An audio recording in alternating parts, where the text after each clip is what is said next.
Hi, my name is David Campbell, and today I'm going to demonstrate Activity 1-5, working with Task Manager. The first step is to log on to a computer, which we have already done. We're going to start an application or process, such as Notepad, and I'm going to use the Windows Shake and Move feature for Notepad, just make it easily accessible for us. And I'm going to use another application, such as Internet Explorer.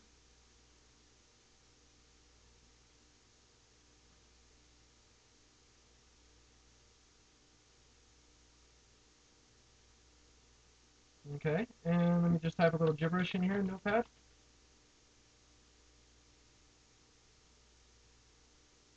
Now we're going to work with Task Manager. And one easy way to work with Task Manager is to click on the clock. So we're going to right click on the clock and start Task Manager. Another fast, easy way to use Task Manager is hitting Control Alt Delete. And machine does not like that. So I'm just going to hit cancel. And I'm going to go to start Task Manager. But any machine without any virtual machine would necessarily be able to use that Control Alt Delete. Okay, now we are under the Windows Task Manager pop-up. What we're going to do right now is we're going to click on the applications and we can see Notepad.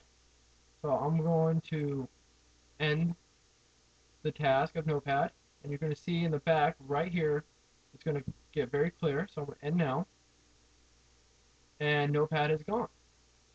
And let's just say we want to have Notepad right back, so we're going to go to New Task, type in Notepad or any type of file that we wanted to open, and click OK. And you can see Notepad is back. Now we're going to use the Process tabs in Windows Task Manager. So what we're going to do is go to Processes tab. Let's go to Notepad, right click, and we could set a priority, such as normal, above normal.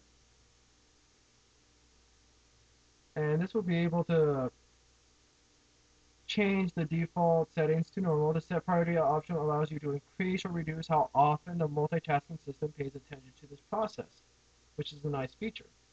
Now, as you can see set priority, but a set affinity is not on here. This is only just for multi-core processors, excuse me.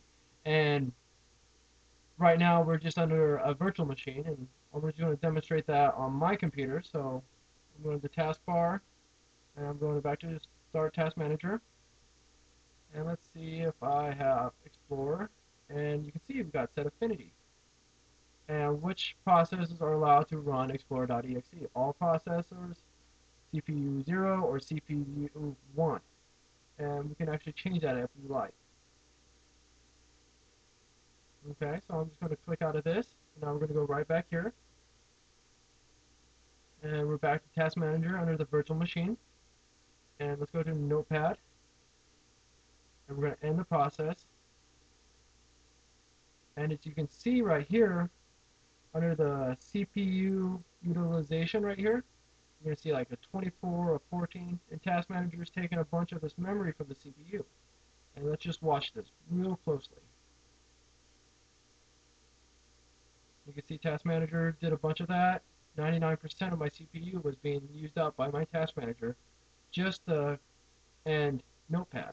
But you can see what's taken up most of my processes under this machine in the Windows Task Manager. It is actually a great tool to use, especially if you're having like memory issues, what's being used. If you're having a virus, this is another handy tool to have. So we're going to show all processes from all users, and let us watch this. You're going to watch more of the CPU usage. And right now you can see that system idle is taking a big chunk of our memory from the CPU. And once this is the image name column may not be wide enough to display the full process's name. As you can see, it says in system idle process. We can actually change that to how we ever like it. It depends on if we want it bigger, smaller. It just depends on kind of like an Excel worksheet that we can kind of change around how we want to use this. And it's just using the basic default settings. So you may want to change this further on, like when you're using Windows 7. So that concludes this demonstration of Activity 1-5. Thank you and have a great day.